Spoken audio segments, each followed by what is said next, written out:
Hello, this is Collector David, and today's video is a Lionel AT&SF Santa Fe 6220.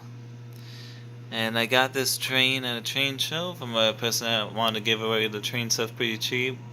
Moving on from trains at this point in life, it only cost me $60 for this engine. And there's only missing this bell right here.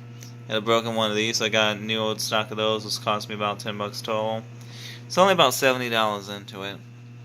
It's pretty good shape, got it all cleaned off. And this one was made in 1949. And it is really nice shape. There's the other side.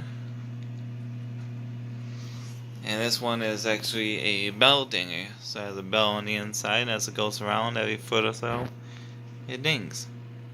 So, here we go.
Thank you for watching.